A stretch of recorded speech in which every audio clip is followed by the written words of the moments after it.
Assalamu alaikum. Asad Masaakum Jami'an, and welcome to our today's workshop, which is going to be about writing a research proposal presented by Dr. Majed Bulaidi. So I also would like to thank Dr. Majed for leading us today in this very important workshop. So this is the second workshop in our graduate writing series. So, Dr. Majed, the floor is yours. You may start now. Inshallah. Okay, Assalamu alaikum wa rahmatullahi wa barakatuh. I think everyone can hear me properly. Before I start, I have a very small question. What is a research proposal? I need to admit. Okay. What is a research proposal? Any idea? You need to talk to me so that we can understand each other, and then we can continue this. The first question is why you're here. The second is, what is the research proposal? Why do you need it? Okay, it's in the chat. Let me see the chat first. Okay, first step in writing a research paper. Document proposal, research proposal, generally in sciences or academia. Okay, we need to write in order to get approval. Approval from where? Plan for whole research process. Inshallah, mashallah. Ask permission or to propose your idea. Right, is the first plan in writing a research to write a thesis. Excellent. All right. Excellent. Yes, you are all right, mashallah. Let's have a look at this. As we go through, I'll be asking questions depending on the research proposal and the things we do normally. Okay, a research study is conducted to find answers about something that one is unsure of. Number one thing. Yes, I know why you aim, like why you need it. You need it for admission or for writing your, like get acceptance in PhD into PhD degree. And sometimes you write it just for your purposes. You want to find out some answers. For example, let me admit, I have a phone, so I want to drop test it. We do have already information. For example, if I drop it from like 100 feet, the glass would be crushed and broken and cracked. Some people believe, yeah, it cracks. Others say, no, it doesn't. So what I do some research, and I should have some situations. Dr. Basim, are you adding the clients or should I do it myself? Yeah, I'll do it. Don't worry. You're doing it? Okay, Yes. because it interrupts me. Okay. Right, so 100 feet drop test. Because it's coming on a screen everywhere and disturbs me. Just let me admit. Okay. You can hide it. But Hide. Participants, yes. Yeah, because it's coming just in front of the screen and it disturbs. Okay, so I should have same variables, same floor, same thing. Then I draw from here and then I check it. It comes the face down. So every single minute detail is necessary to conduct that research for myself. Number one. Number two, as you said, you need it into a PhD program somewhere in England, America. So it's really very important. So, right. Normally, we do a research study to conduct something to find answers to our questions, whether iPhone is better or Samsung. It all depends on the research that you do. And if you have already existing research, what you do, you have to base on it, something missing in it. So that's where you find a gap in your study and do it. As we go through, we'll see it, since this is introductory program. So we'll be working on very basics of research proposal and how to develop it for admission purposes and for other reasons. So it's a structured formal document that explains what you plan to research. So you have to write your research topic, We'll discuss further what research topic is, what's worth researching. This is the most important question, your justification. You need to write why is it important to research? Like why? So you have to see, do we have already any enough data about it? Do we really need it? So this is where most students fail. They don't get approval or no admission, or sometimes it's rejected because there's been already a lot of research done. So the supervisors or committee, research committee doesn't approve it. It's because it's been already done a lot of research on it, so they don't normally accept it and reject it. This is the biggest reason of rejection. And how you plan to investigate your practical approach towards it. This is what you need to do in research proposal. Okay, why do we need it? To convince your research supervisor or committee that your research is suitable and manageable, means for the requirements of the degree program that you want, and you have enough resources to do this thing, suitable and manageable. Two important things and aspects of your research proposal. I'll go through very quickly on these things. Why, what, why, how of research proposal. What means what's your research topic? The first thing you need to understand is to find out your topic that you want to do research on, whether it's doable or non-doable. Is it worth PhD or master's thesis topic or not? It all depends which topic you choose or which subject area you are doing your master's or PhD in, or why you want to write it. So your topic depends, and it should be something very narrow that we'll study now. Dr. Basim, I can't hide them. They are just popping up on screen and it just interrupts me, my flow. Okay, why your justification? How means how you would do. For example, I show you one thing. Okay, I hide it now. Maybe I won't see it, inshallah. Or don't make me host. Maybe then I would do it easily. You would be doing it yourself, Dr. Basim. I'm sorry. What's your research topic? Your proposal needs to clearly articulate your research topic. Number one, this needs to be specific, unambiguous, very clear, straightforward, simple words. Your research topic should make it clear exactly what you plan to research and in what context. That's important. For example, this is a research topic. I've written impact of COVID-19 on education. This is the topic. What do you think? Is it broad or specific? What do you think about this topic?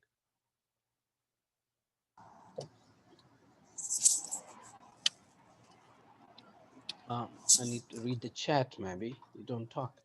There's like summary of your future work. Okay, it's done. Broad. Okay, it's broad. All right, okay. Impact of COVID-19 on education. Okay, let's look at this thing. I think chatting is better. You can just write it there. I would read it myself. You don't need to answer it on microphone since there's a lot of disturbance in background. Okay, your impact of COVID-19 on education. This is very broad. Okay, you specify it, you bring it down. Look at this blue highlighted topic, impact of COVID-19 on English language learning. So from education, I chose English language learning, just one thing. And then I chose Saudi Arabia, not the education worldwide, specific country, Saudi Arabia. Excellent, better. And see the next one, impact of COVID-19 on English language learning in secondary schools in Saudi Arabia. Oh, wonderful. Now from English language, I brought it to secondary schools in Saudi Arabia. Not I exempt from here university learning, like students of foundation year, or primary learners, just secondary learners, students. It's further specified. And if you see the last one, effect of COVID-19 on learning speaking skills. Further in English language, we specified which skill. English language skill. Speaking skills in English language in secondary school in Saudi Arabia. You further can specify what area of speaking, pronunciation, fluency, connected speech, assimilation, or phonemes, or you can further specify this topic. And from secondary school, you can choose secondary schools in Jeddah or in Medina, or further you can specify secondary schools or primary schools or secondary schools, but which class you can further specify to grade 5 or grade 7 learners. Okay, and grade 7 learners, male or females, which gender, you can develop. The more specific the topic, the chances of approval, there are more chances of approval if you have better and more specified topic. So this is the first thing you need to think before starting or giving your proposal for acceptance. Your topic should be very much specified. You can ask questions when I just complete these three things. Okay, after what we have, why? Why this? Justify why your topic is original. Justify it. You need to give us data, some literature, the present existing literature on your topic, especially in Saudi Arabian context. You have to provide that. And you have to go through some literature articles and the things that have been published recently about COVID-19. And then you will have to find a gap of knowledge that here, what I need to research because it has not been done, so I want to do it. You need to justify it. In other words, what makes it unique? What gap in the literature? What is a gap that you want to fill? Why you are reinventing the wheel? Already there something. Why you just want to polish it? It's there. You don't need it, so it will be rejected most probably. So once it's catchy, it impresses the supervisors, then it's specific and very much to the point, then you can do it. So choosing a topic is very important. Normally it takes a month or two to finalize only your topic to write on it. So it's very difficult, not that much easy. Depends on universities as well. It needs to be fresh. Then you will get the approval.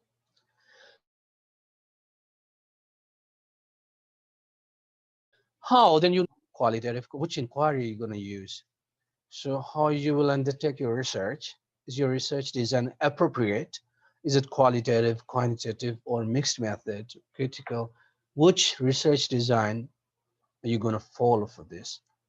And is your plan manageable? Are you going to research like 100 schools? Not manageable. It's difficult in 1 year. Or the subjects or respondents or participants of your research and the locale, these things are very important, and the time, money, everything. So make sure you don't boast there, just write what's manageable. It will be acceptable and approved. After why, we have different type of research proposals. Now, how long is a proposal? As I said, it depends on the university.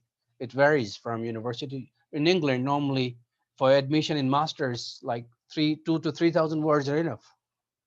They see your idea, that's it, your topic, how you want to do it, the locale, the participants, and if they understand, they approve. They don't mention, they don't need number of words. 2,000 words are enough, 3,000 words are enough. And the field of study as well, it depends. Is social sciences or natural sciences? Is it medicine, or is it dentistry, social linguistics, or computational corpus linguistics? That stuff depends what you are going to do the research on. And the level of degree also, is it master's or PhD or postdoc after PhD? It all depends. So normally master level, they range between 2,300 and 3,000 words for admission purposes, and for PhD 5,000 to 8,000 words. This is the range normal worldwide. But if it is for defense, that's another thing. See, for the defense, you need to redevelop that proposal, add some extra details, more information, and that's a different proposal. It's the same one, but redeveloped, reset after discussion with your supervisor, because after defense, you just start to collect the data and analyze it using whatever methods you have or the instrumentations you are following. So normally 6,000 to 8,000 words for defense, not for admission. For admission, 2 to 3,000 words. For master's program, and for PhD, or sorry, for defense, when you have to defend it um, in front of your supervisors, a committee of defense, like 6 to 7 professors will be sitting to listen to you. And then if they understand and agree, then you carry on your research on it for 2 years. And then you time to time, for after every chapter, you need to talk to your supervisor, main supervisor, then co-supervisors. So this is how it works. And for PhD level, there are 12 to 15,000 words. But again, as I said, it depends where you are doing PhD from. It all depends. Also on the supervisors. Normally they accept 8,000 words as well. There's a question. Let me see. Mm. Yeah, the defense is for thesis. That's why I told you. First for admission, where is it? This was for getting an admission, getting into university. The first proposal that I want admission, this is my proposal. I want to do my master's from here in research or PhD. This is my proposal. Can I get admission? This is the first thing. After you are in, based on this proposal, what you do, you redevelop it, the same one, with the suggestions and recommendations of your supervisor that you get from there. And then you redevelop your constructs and you develop your questionnaires. And the way you want to do it, like it takes like 6, 8 more months. And then you're ready for the defense of that thing for thesis purposes. And then you are in front of once you are in the university, then this starts. Yes, I hope I answer your question. Okay. Now, here.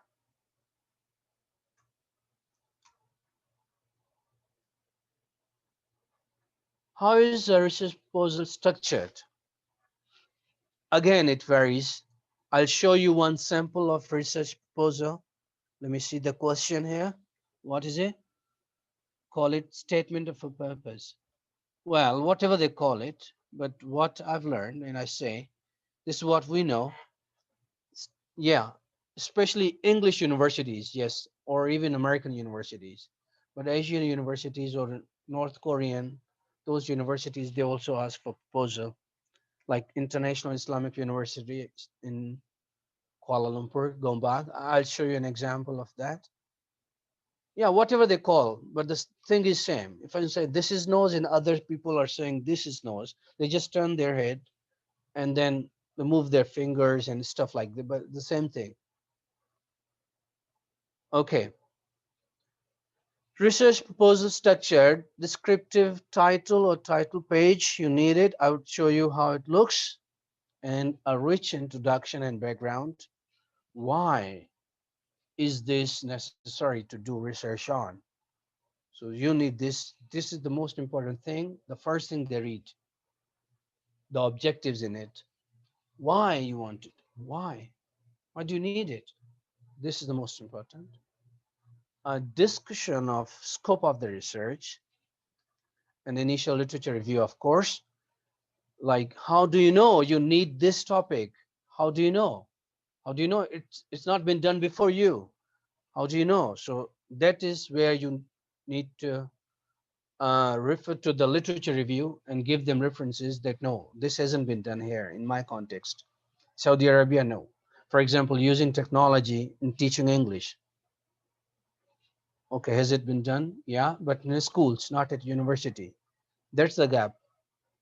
Okay, but what type of instruments been used? What technology you need to further specify? And what's your model of technology that you want to follow? These things they see actually. And the discussion of proposed like research design, like this is how your title page looks. I took it from website, Columbia University maybe. Okay, is it French? No, English. Okay. So your title page, and then in the initial stage, you do this thing. Just have a look. The 5 things to read.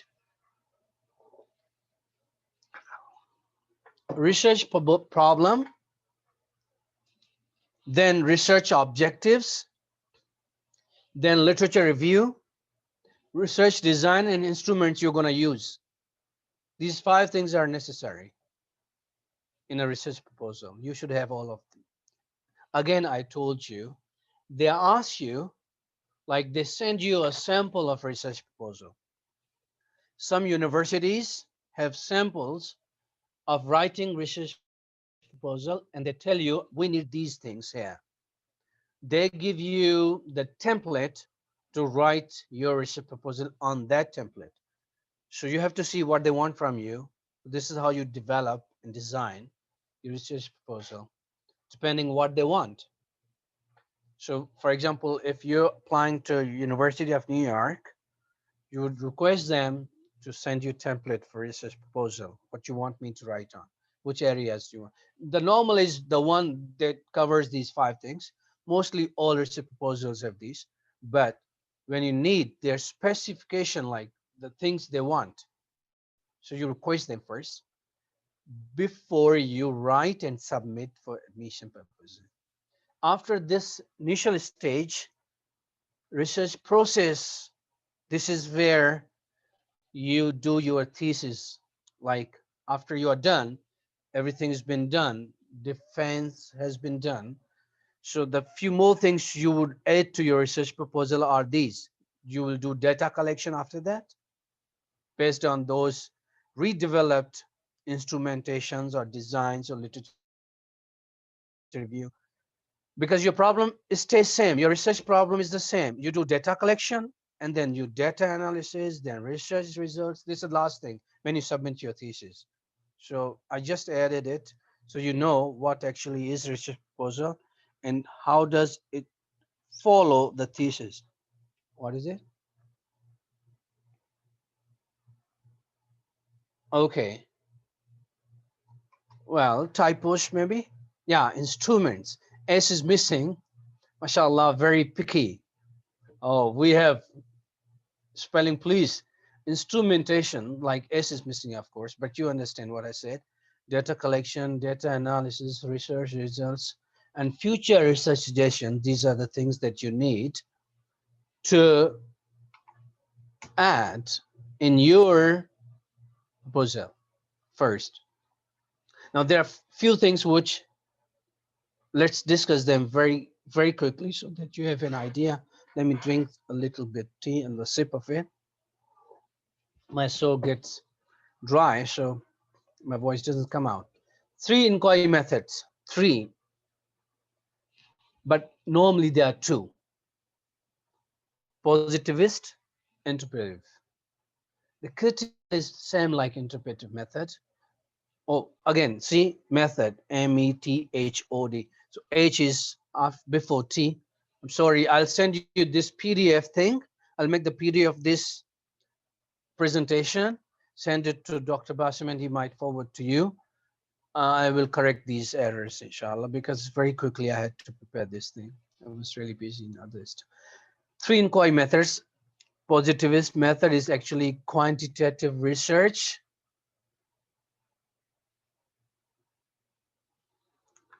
Okay, thank you very much. And then interpretive and critical method, they are similar. We'll tell you more detail about them now in coming slides. It's qualitative. Again, see there are typos. I'm sorry for them. I'll correct them and we'll send you this PDF. Qualitative. So again, it was really, if you trust me, I just made it after Maghrib today because I was really busy. My mother is here and other things. I'm so sorry, but we'll prepare the better one next time. The same thing, maybe if you have We have another chance to meet. I'll make it better. Okay, I show you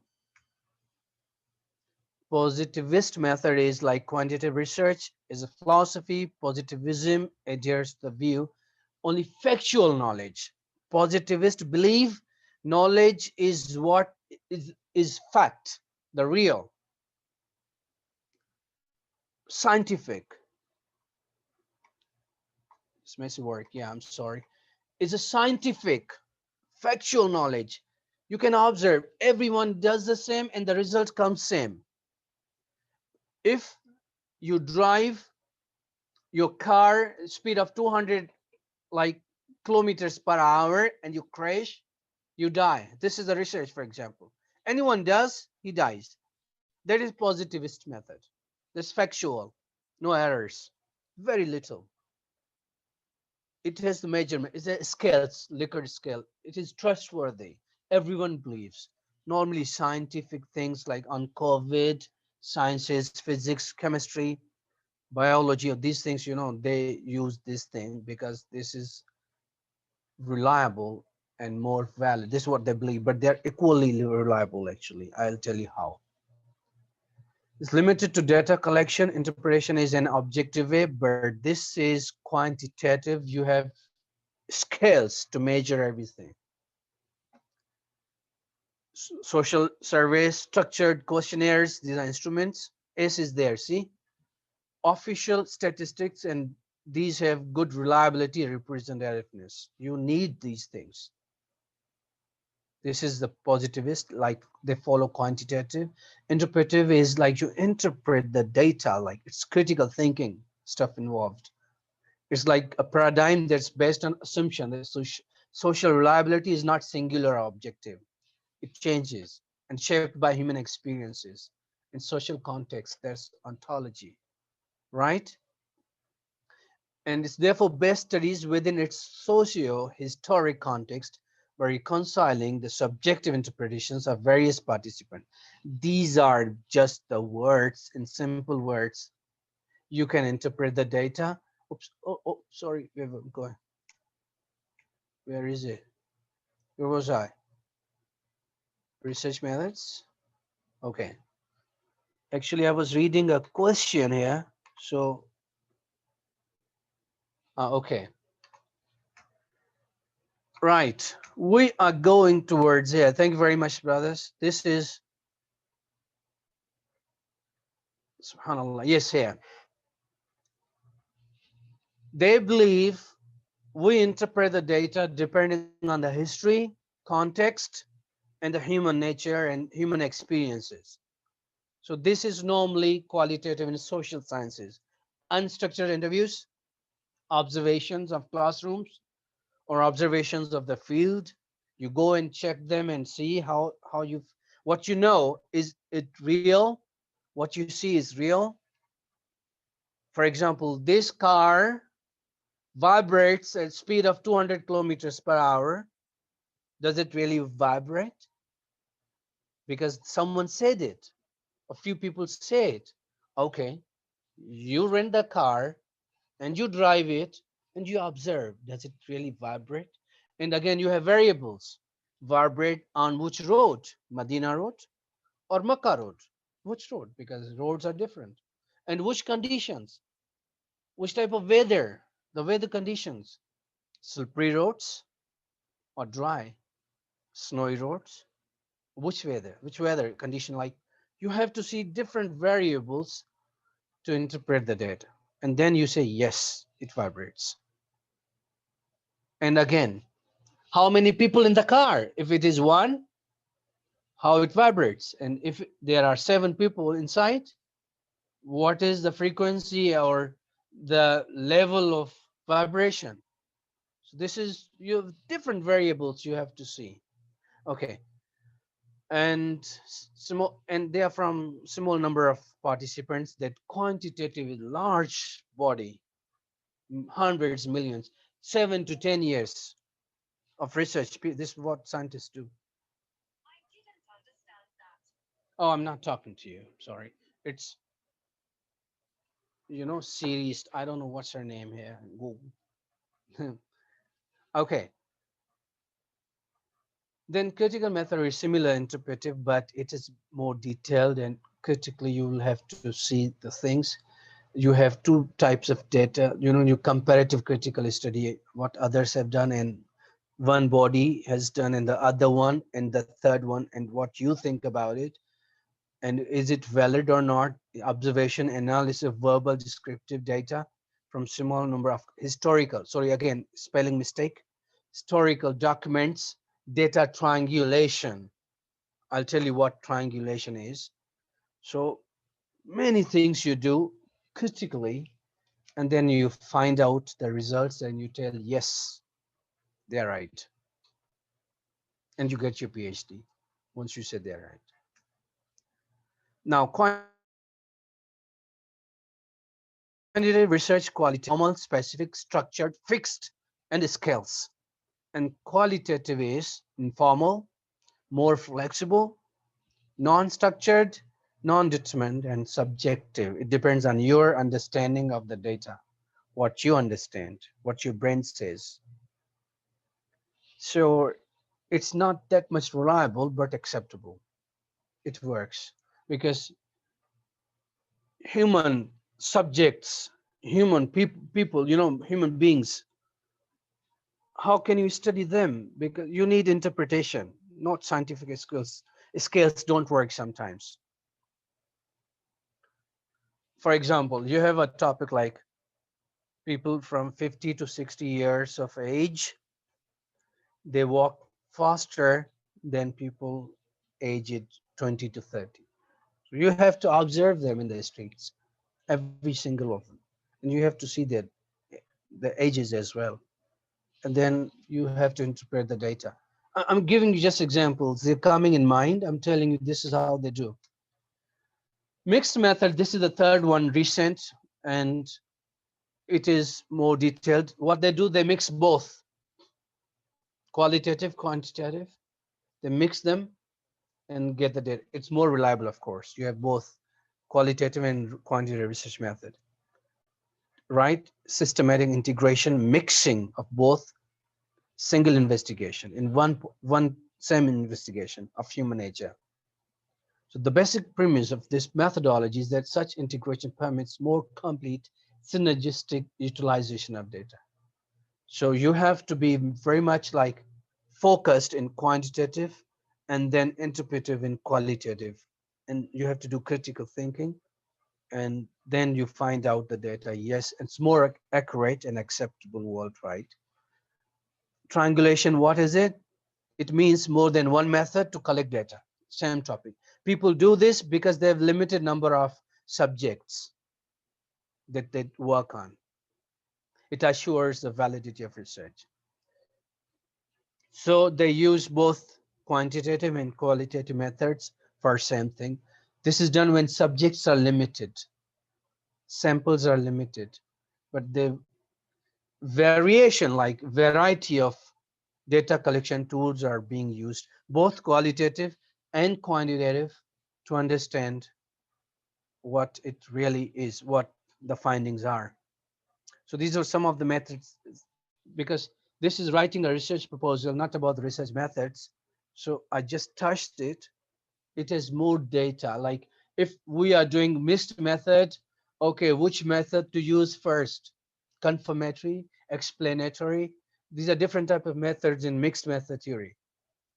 Like if you are doing first qualitative or or then quantitative, or first quantitative data, you have all data available, and then you do the qualitative on it and you find out the result. Or first quantitative then qualitative, or both go parallel. It all depends in the mixed method, which how you use, how you find it. Both together, one after another, quantitative first then qualitative, or qualitative first then quantitative. So this is how they collect data in mixed methods. So they use both, but how? Which one first? It again, more explanations, which one you prefer, or which one is better.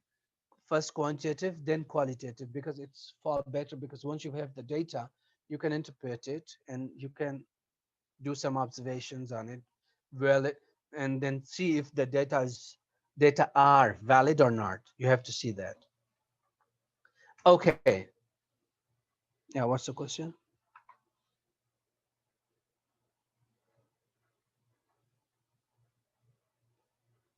Different proposal, examples on different proposal, like, okay, we'll discuss what you actually mean later once I finish this thing. Research proposal is an issue which attracts researcher. Sorry, research problem is an issue actually which attracts the researcher to or motivates them to conduct a study on it. This is the tough thing to find out. The toughest thing is the research problem. Find the problem you can do research on. If there's no problem, there's no proposal. No problem, nothing. Why you want research? Why? You don't need it. You should have a problem to do research on, right? And there shouldn't be any research done on it before. It shouldn't be out there in the market. No, no, no, no. Different. You should have a gap, a knowledge gap. That's where you find when you do the literature review. You can't find the gap unless you see what people have done in this field for like the last 5 years. And then you read a lot for a few months and then you come across, yes, this is where I need. Then you find a problem, then you make it. Oh, this is the problem. I tell you an example. What you do when you do the literature review, and there is another workshop on how to conduct literature review, types of literature review, another workshop, by the way, where the systematic literature review, types of literature, what you do, you make tables and you write every single, this year, this researcher, this is his, like, these are his findings, and this was his problem, and this is the solution. Once you do 100 studies, like you read, then you can find where is the gap, where is the problem. So you find the problem after reviewing the literature. You can't find it if you don't review. You need to review, or you can't ask anyone, tell me a research problem I want to work on it. No, it doesn't work. Review, then find out, and then on that problem you can suggest how I can understand, this is the problem, this is my method to understand this, this is how I will collect data, and then I'll give you my findings. And this, your research, how would it benefit society or other scholars? Or is it just reinventing the wheels? You're doing something which has already been done. Why do you need it? So it would be rejected most probably. Let me see. What is the question? Writing literature review, great strategy. Yes, we have Monday, November 9th, strategies for writing literature review, inshallah, on Monday. This is the primary thing to write the proposal for, and it determines whether the research should be carried out or not. So this is the research problem. For example, I don't know which fields of study you're coming from, but I'll give you another example of social sciences or even medical sciences. If you're working on Panadol or paracetamol or Fifadol, its effect on human liver or kidneys, then you have to see whether it's been done before or not. And yes, which types of patients, which ones, which patients, what ages, when was this taken, what was the dosage, how was it taken, with water, warm water, lukewarm water, or just normal? How many of them were taken? Is 500? What was the gram taken? And was it taken at night or in the morning? These are variables. You have to study all of them to find the problem. Has it been done before? Or was it taken alone individually or with other medicine? If it was with other medicine, does that medicine affect paracetamol power and its strength? So, these things you have to understand while doing research. You need to find a problem. No problem, no research. Right, I'm drinking tea. For example, this is my tea. I think it's coffee. I said this is better than the tea from or coffee from Starbucks. Normally they say Starbucks, the real pronunciation. I'm sorry if I'm wrong. But this coffee is better than that. How? How? So I have to find out. The amount of coffee used, was it freshly brewed, and the amount of water used or milk in it, and the type of milk is Saudi milk or Almarai milk, which milk was used in it. Then I have to see the temperature of the milk it was boiled on and the amount of coffee used in it. These things first. I'll try to find the problem. Has anyone done this before? Is it worth, like, is it doable? Do I really need it? This is also an important question. Do you really need it? Does it help human beings? So think before you find the research problem and you conduct proposal, you need the research problem. No research problem, no research. That's simple. Yes. It's a question.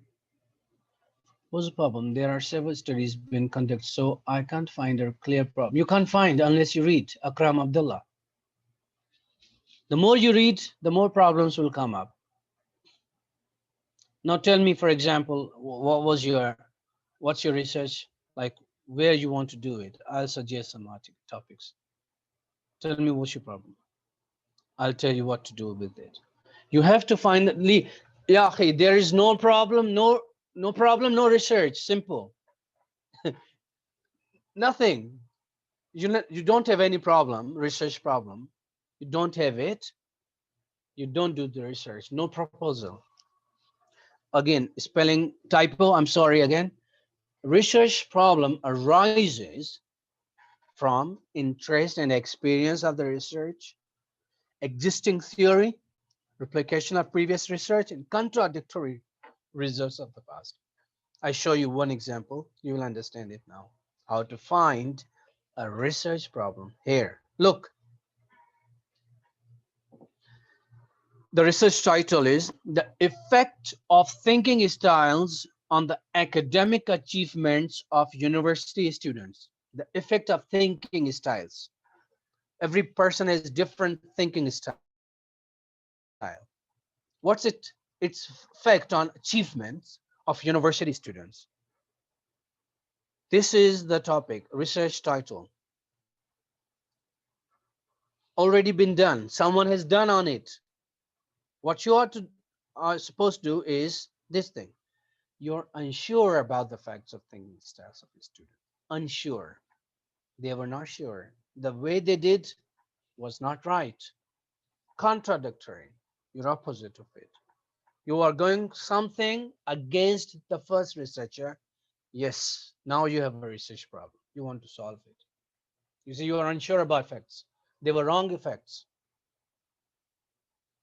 Or their thinking styles were different. And there were only males, no females. Only male candidates were the participants of research, the research subjects. With the females, why gender segregation? With the females now. So you want to do on females. Oh yes, now research, you have a research problem. Okay, okay, male students, yeah, okay, this one. I want to do on female students. No research been done. I want same thing on females. That's it. And let's check a comparative study actually. Then you compare with the first research. And then you decide, yes, and you find out the problem. This is your problem. Another is this. A comparison of level of proficiency in English language among Saudi managers in government jobs. Level of proficiency in English language. You comparison of level of proficiency. Let me see what's the question. Each research paper has its own gap. Yeah, exactly. They sometimes, when they suggest, in the end, they are suggestions, future research. Always, if you're reading any article, there is future research suggestion. From that suggestion, you can find the problem. That's helpful. Trust me. The last thing in any research article, there is something called future research, further recommendations, further suggestions. They show you some gaps of knowledge to work on. So that would be helpful also. Yeah, what's the question?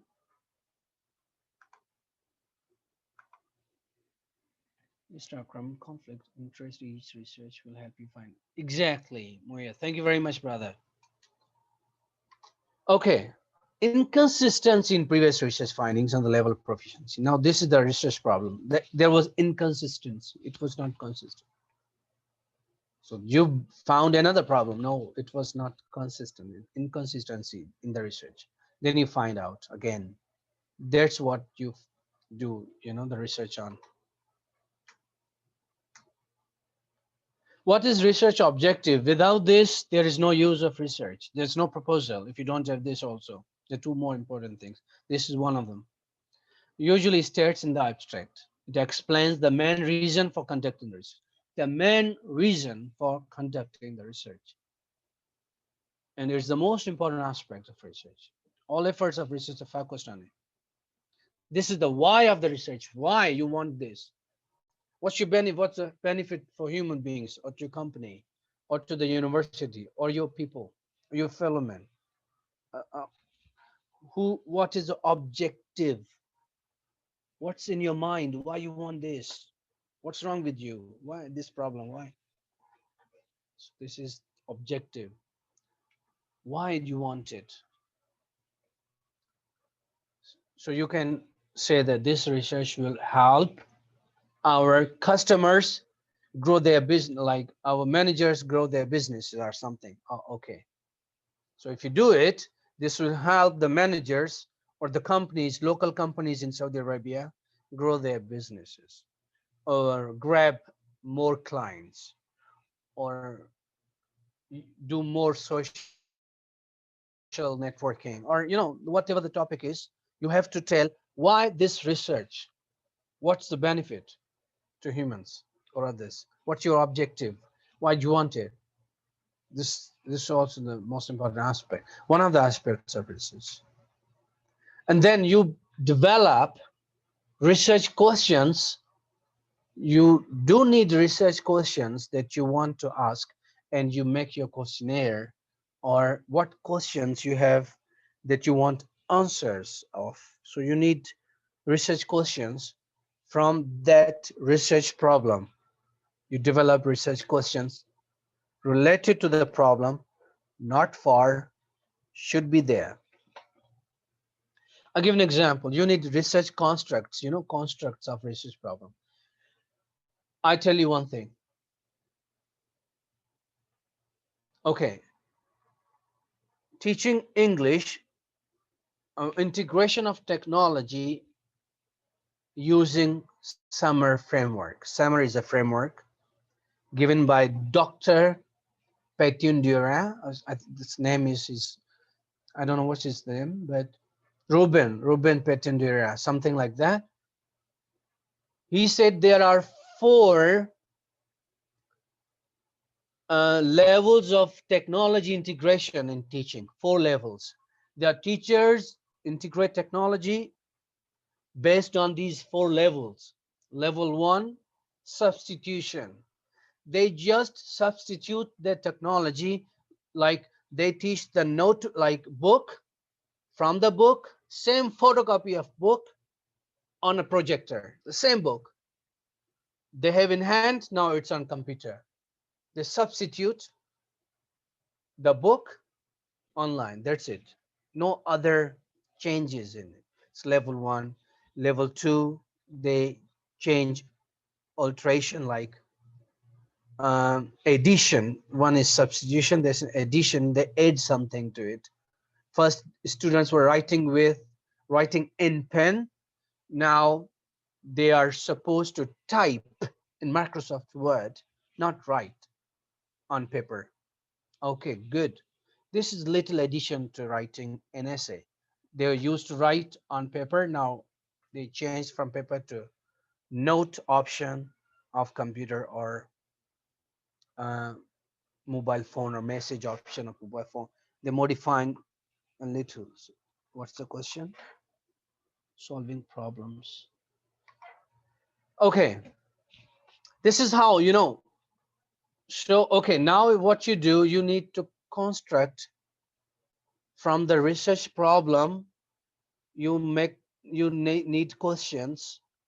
They are research constructs where you want to do your data collection. You need research constructs. Okay, number one was substitution of technology, and then addition, then modification. You completely modify. First, your speaking test was face to face. Now it's online, or you do some audio on WhatsApp, send that audio to your teacher, and your teacher listens to it when he has the time and gives you feedback via same WhatsApp channel with his own audio. You're doing some speaking thing, but a different thing involves, that's technology, the use of technology in teaching. I'm telling you an example. A redefinition is completely different. First, you were asked to write a long essay of 3,000 words on Madan Saleh, Al-Ula, the area where, you know, the Prophet Saleh al-Islam's camel and all that, the ruins of old times. Write about it. So what one student does, he goes there, video record the stuff, and voice over, or what he does is uh, makes his voice on it and brings a lot of filters, extra additional background music and stuff like horror music. If he goes inside the room, some, he makes it like a movie. That's use of technology again, but he did not write an essay. He was not supposed, like, he didn't want to show the teacher to check his coherence, cohesion, that thing. No, that was the knowledge essay.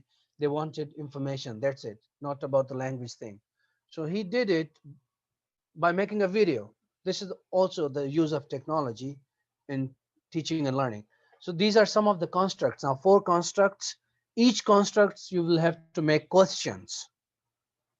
Now, another example, which is, I don't know what your topics are, but from any research problem, you have to make the questions based on the problem and the sub problems or subtopics of that. Or, for example, there is another thing, task achievement, or how students achieve a task. So it's again, you will have to see their cognitive approach. So one construct is their cognitive approach. One construct is their sleep. Do they sleep for 8 hours of sleeplessness? And other could be their behavioral time, like focus on the task. So, these things you will have to see. They are the constructs. Based on these, you make questions. And those questions should have, each question should have at least one thing that you want answer of. Just don't write questions. No, it should have one thing that you want its answer from the respondents when you do the research. So your questions should be based on the research problem. Okay, we'll discuss these things in detail maybe later. It's introductory. It's not detailed, so let's do some introduction. You need research locale as well. That's vital in this process because you need to make decisions on what specific subject you're researching and what location you're going to be conducting your research in. So it's very important where you want to research. Is it King Abdulaziz University or the ELI? Is it Arabic Institute? Is it Jeddah University? Or which department or where or who the participants are? Are they teachers, students? Okay, males or females? And the ages. So these things are important. Let me read what's the question. about the antimicrobial activity of specific plant against some bacteria. Well, you, this is something botanical thing. We'll discuss this later once I come to it. So, okay, if you're writing about botany or zoology or whatever, you need to write which area you're going, which where the plants are, in which conditions these plants grow. And you have to be very much specific. It's a bit scientific. You need quantitative research, not qualitative.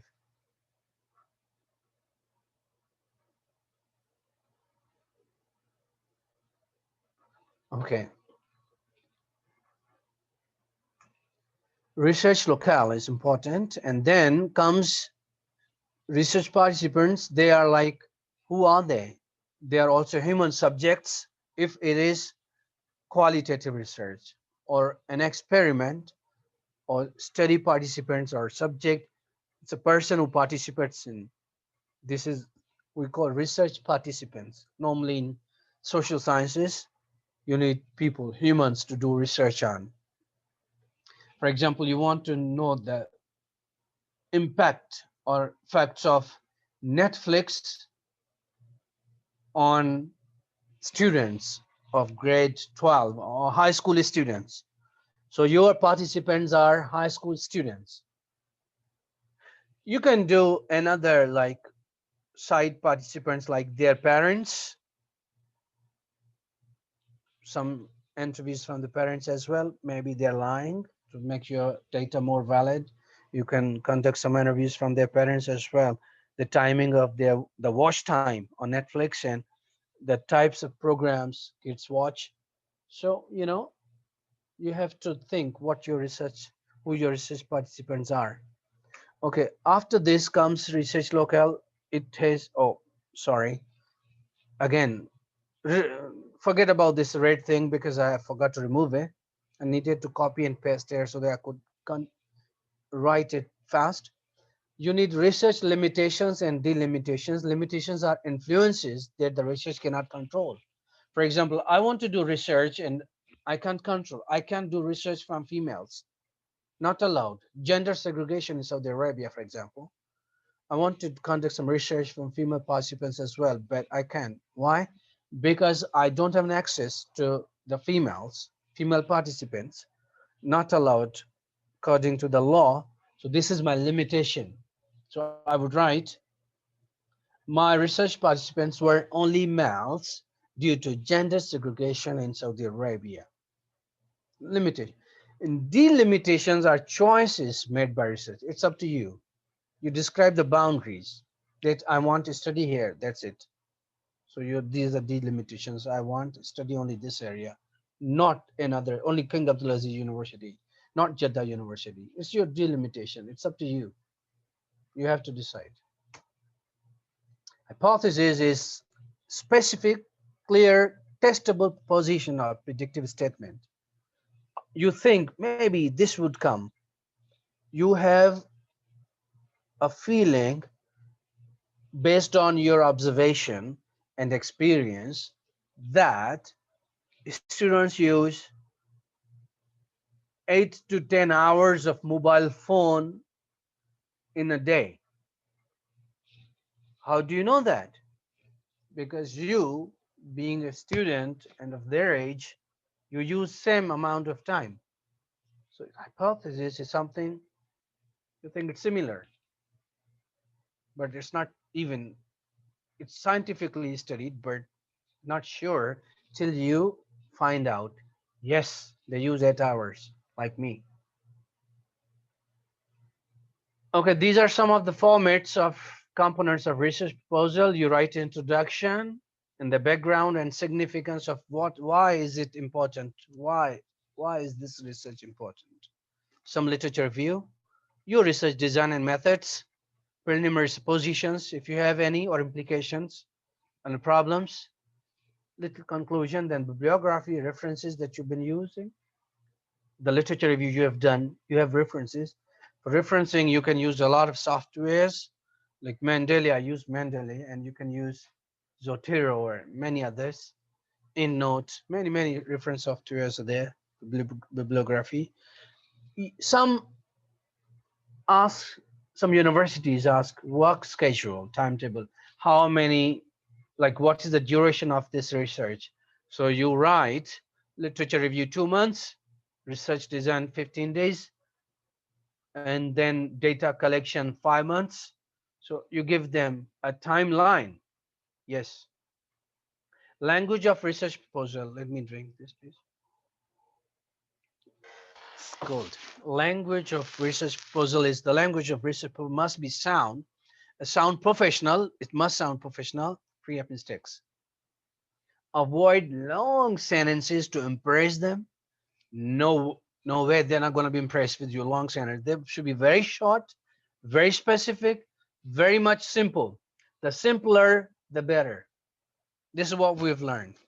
Don't use ambiguous words, no, like Shakespearean words of 16th century to impress the supervisor. He'll be depressed or she'll be depressed, not impressed. Don't use long words. Simple, short sentences to avoid confusion. The simpler, the better. That's it. Now let's see what questions you have. This was introduction to writing research proposal. What does this workshop, when does this workshop end?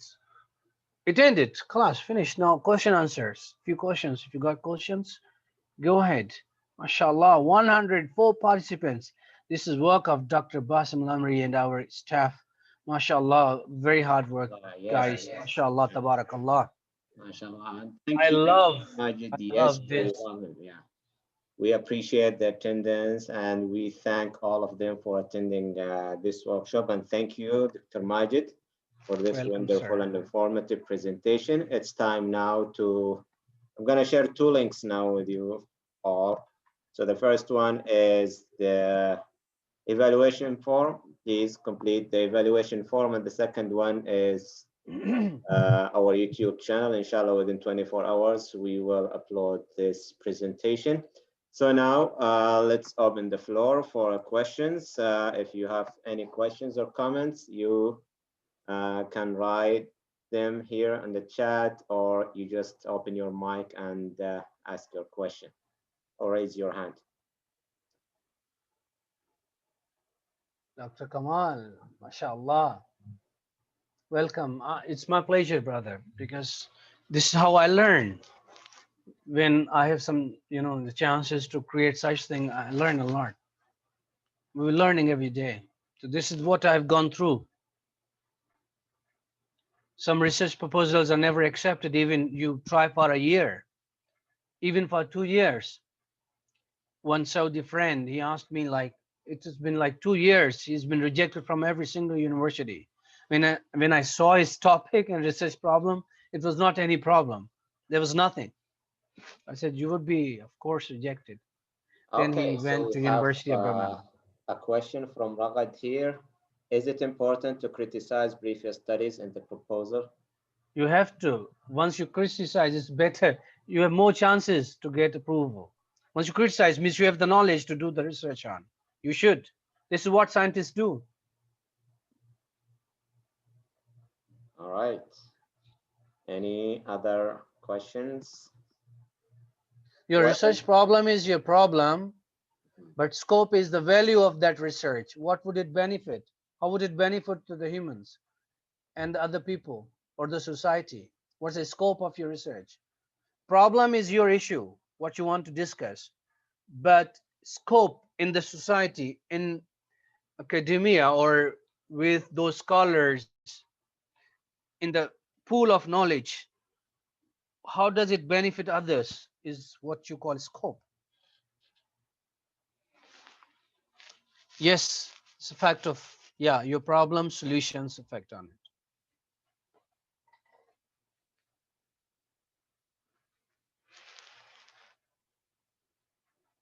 Oral microbiome and cardiovascular disease.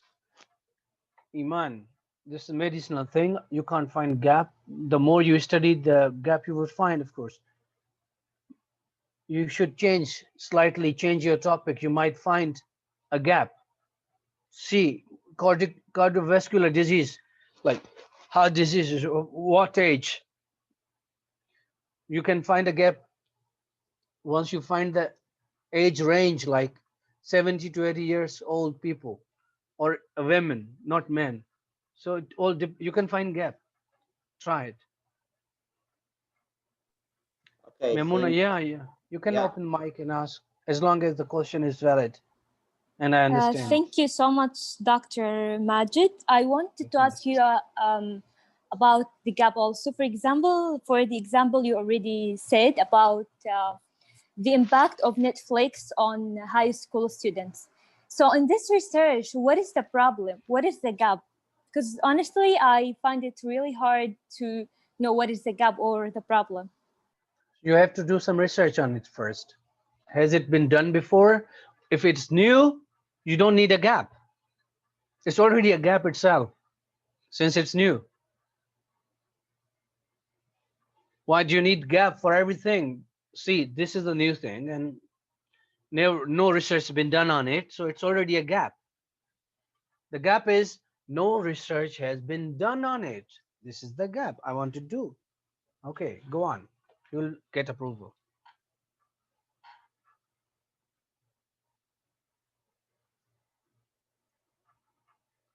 What's the question?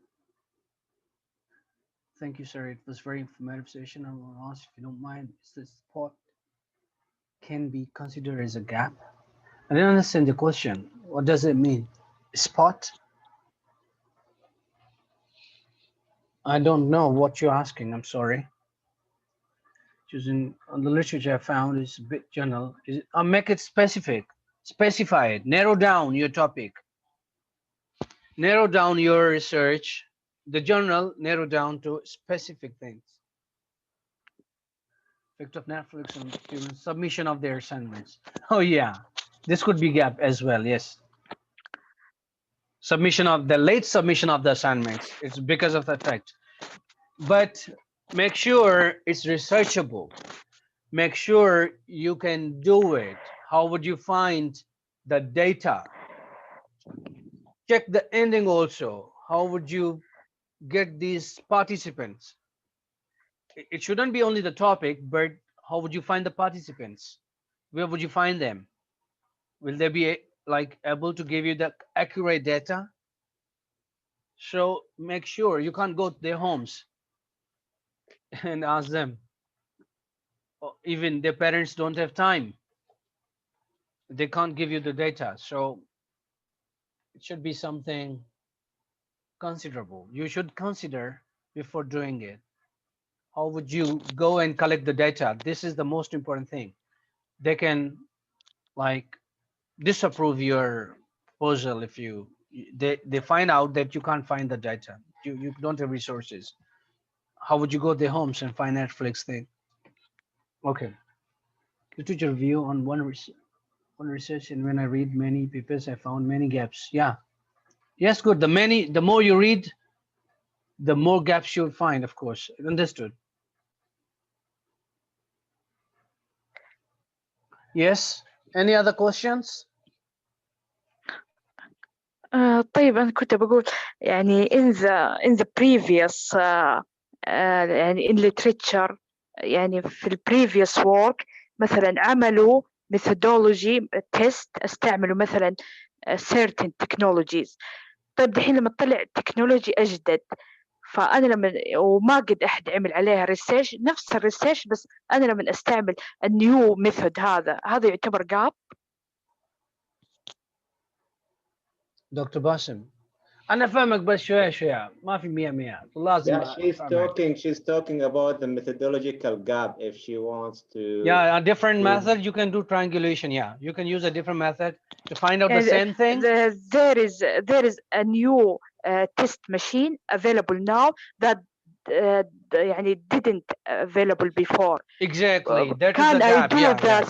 Can I Yeah. do the same research using this new technology? Then you would say the validity of this machine. So you're working on a machine. Yes, it's a lab test. Exactly. So your subject, your data, everything you're going to work to tell us the reliability and the work and valuable value or validity of that machine, the accuracy, appropriacy of that machine. So you're working on the machine. Is it what you're saying? Finding Yes, out same data. Yes, this is the gap, of course. Not been done before. It's a new machine. Yes, this would be approved. It's excellent because it's a new thing, not in the market before. This is the gap. This is what we call gap.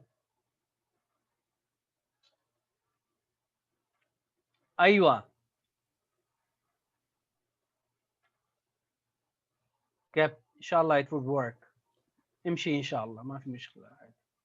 Okay, Maha is asking here, what is the appropriate way to write the methodology if it is an analysis of verbal descriptive data? Where is the question? I didn't see it here. And what was the appropriate way to write the methodology if it's a verbal descriptive? Verbal descriptive data. Okay. I think we need to postpone this question because we'll have a separate workshop about methodology, how to write and design. No, it is descriptive data. Of course, you need qualitative research. You need to interpret your verbal data. It's a human social sciences. You need to interpret it. It's interpretive approach. You need to critically analyze the data. So this is only qualitative method. It's not quantitative. You can use mixed method as well, depending what you want to say. And if your supervisor agrees, so use the mixed method. But it's too much detailed. It would take a lot of time to write both.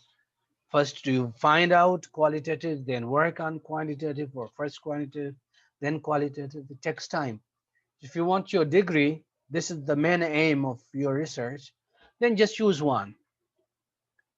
It's descriptive, so of course qualitative, not quantitative. You have to interpret or based on the previous historic knowledge, previous knowledge on the same subject. Normally, verbal descriptive data is analyzed. After transcript, you analyze it. What you want to analyze, you should have a scale. You should have prepared a scale for that. If that scale is valid, you need to pilot study that scale as well to get approval. Yes, this scale works. Perfect. After pilot study, you can ask some researchers like seniors if that scale is like it works. So you need to develop it first. Yes, other question? Why is this? The first summarized research paper. Yeah, this was the first step we discussed. The most sensible. Oh, okay. Yeah. From Sumaya here, I should go down. Yeah. I have a question. My subject's about. I went up actually. Okay, how can I guarantee that my results will be better than the previous work? No, this is half question. Especially in artificial intelligence field. So let's talk. How can I guarantee that my results will, depending on the tools, the instrumentation you're using, the instrumentation that the tools, for data collection, the tools you're using. If the tools are better, the result is better, of course. Depends what tools you're using for the research. It all depends on the tools, the methods. Both are okay. Equally well, acceptable, qualitative, quantitative, but in artificial intelligence, it again depends. If it's mixed method, that's more reliable, like better, because it has the data from both quantitative, qualitative thing. And the tools you're using should be different and better, more reliable, already authenticated, already proven. Some research has been done, and these tools are acceptable worldwide. Then you will have the better work and accurate data, of course. Yes. Okay, I guess we have another question here from Abdullah. Yes. How a research proposal is important for getting PhD offering abroad? Should it be very specific? Yes, very specific, and it should be strange, better. It should like give them giddiness, the feeling that yes, you are an important person to do this research there. They should see something in you and in your topic. So it's tough, especially scholarship. As you're saying scholarship, that means you want to study there free of cost. They should pay you. So your research should be something near to Einstein or someone so that they can accept and you get scholarship. It depends, what your topic is and what you want to do research on. And is it of their interest? Do they benefit from your research? They think every single minute detail before they accept and give you scholarship. What about if they change the population type? Could it be considered? Yes, it's a gap. Yes, a big gap. Why not? The population, you're changing it completely, the different aspect, different context, different type, different ages. It's a gap. But it again depends on your supervisor if he accepts or she accepts. Then you do it, or else it's okay. Okay, thank you. I have a question for my subjects about assessment using complementary alternative medicine among patients with chronic disease. In my introduction, I have to specify such disease, or I have to talk in general. Specification is better. The more detailed and specified you are, the better the guarantee of success, of course. Be very specific. They don't want journal things. They want what you want to do. They don't have time to read your journal stuff. They want to see your problem. That's it. And how you want to handle it. What tools you want to use, where, how, time, subjects, the things you are doing, your scale of doing it.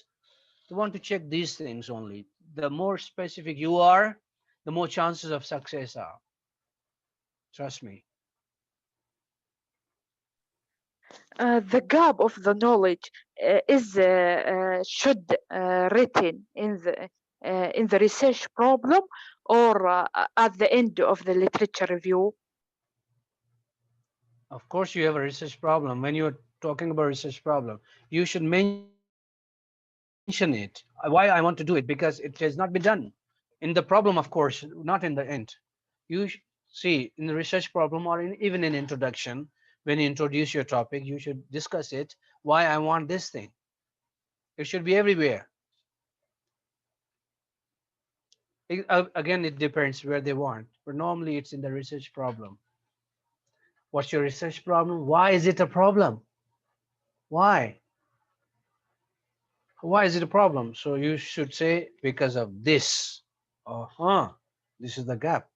Yes. Next question.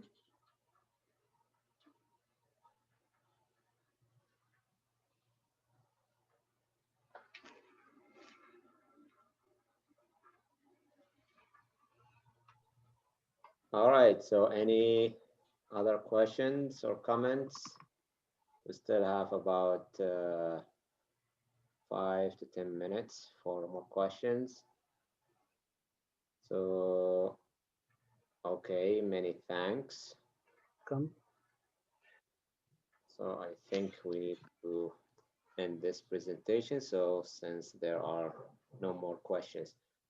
All right, so thank you, Dr. Majed, My for pleasure, this wonderful sir. presentation. Thank you all for attending the presentation. Inshallah, next week we'll have more workshops about literature review and the methodology. So stay tuned, and inshallah we will upload this presentation within 24 hours. Inshallah. Thank you very much, all. sir.